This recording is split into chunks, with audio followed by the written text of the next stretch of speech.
Penumpang subuh. Baiklah kawan-kawan, kali ini saya ingin membagikan kisah yang dialami oleh kakak sepupu saya sendiri.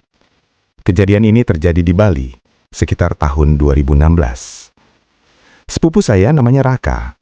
Waktu itu dia kerja sebagai driver antar jemput bandara. Shift favoritnya justru subuh, karena jalanan sepi dan biasanya cuma antar 1-2 penumpang. Raka orangnya santai, bukan penakut. Sudah sering nyetir malam sampai pagi. Tapi ada satu perjalanan subuh yang sampai sekarang dia tidak mau ceritakan kalau tidak ditanya dulu. Jam 4.10 pagi, Raka dapat order jemput tamu di sebuah penginapan kecil di daerah Sanur. Tujuannya ke bandara. Nama penumpangnya atas nama Niluh Sari. Raka sampai di penginapan sekitar jam 4.30. Tempatnya sepi. Lampu resepsionis redup, seperti belum sepenuhnya bangun. Seorang wanita sudah berdiri di luar, membawa tas kecil, rambut panjang, pakai jaket tipis. Ia melambaikan tangan. "Mas Raka?" "Iya Bu, ke bandara ya?" Wanita itu mengangguk, senyumnya sopan, tapi wajahnya pucat. Raka tidak curiga apa-apa. Ia buka pintu belakang. Wanita itu duduk di kursi tengah. Mobil pun berangkat. Awalnya perjalanan normal, jalanan kosong, radio pelan, suasana subuh. Tapi setelah 5 menit jalan, Raka merasa aneh.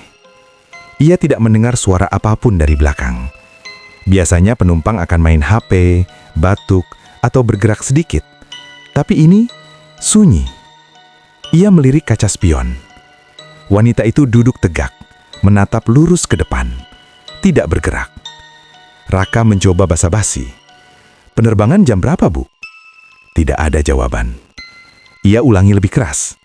"Bu, jam berapa flightnya?" Pelan, wanita itu menjawab. "Belum sekarang." Jawaban itu membuat Raka bingung. "Maksudnya?" Sunyi lagi. Lalu wanita itu berkata, "Nanti saja." Nada suaranya datar, tidak marah, tapi kosong. Raka mulai merasa tidak enak, tapi tetap nyetir.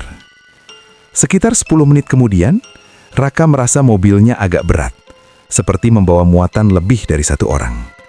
Ia melirik kaca spion lagi. Wanita itu masih duduk, tapi sekarang kepalanya sedikit miring, seperti melihat ke arah Raka. Padahal dari posisi duduknya, seharusnya ia melihat lurus. Raka pura-pura fokus ke jalan. Lalu wanita itu bertanya pelan, "Mas, sering lewat sini?" "Iya Bu, setiap hari." "Subuh juga?" "Iya." Sunyi beberapa detik. Lalu wanita itu berkata, "Saya juga." Raka merinding sedikit, tapi ia masih menganggap normal. Mereka hampir sampai bandara. Gerbang depan sudah terlihat. Raka berkata, "Sebentar lagi sampai ya Bu?" Tidak ada jawaban. Ia melirik spion. Kursi tengah, kosong. Wanita itu tidak ada. Raka langsung mengerem pelan. Ia menoleh ke belakang. Kosong. Tidak ada tas. Tidak ada pintu terbuka. Tidak mungkin turun tanpa dia sadar. Jantungnya berdegup kencang.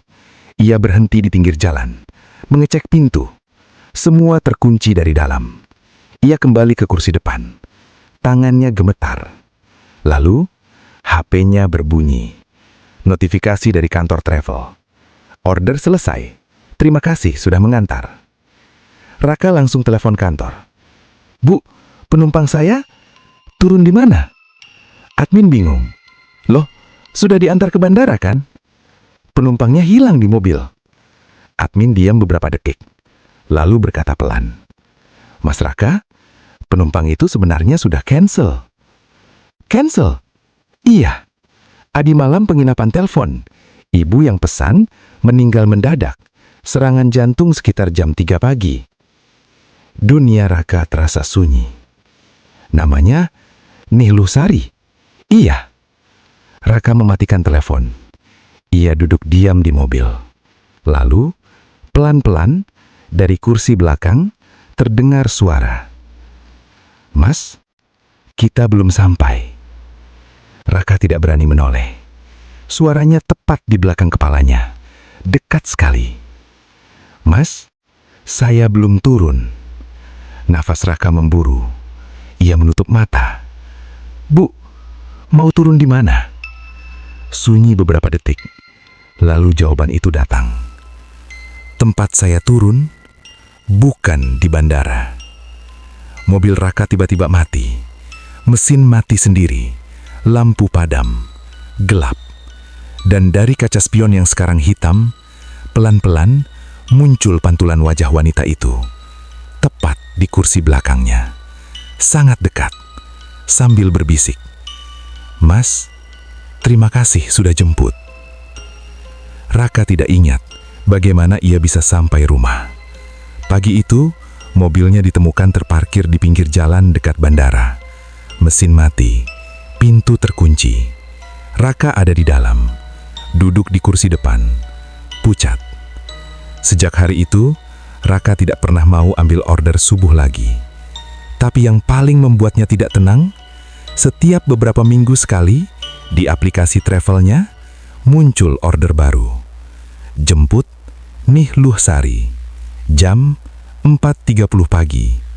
Tujuan belum sekarang.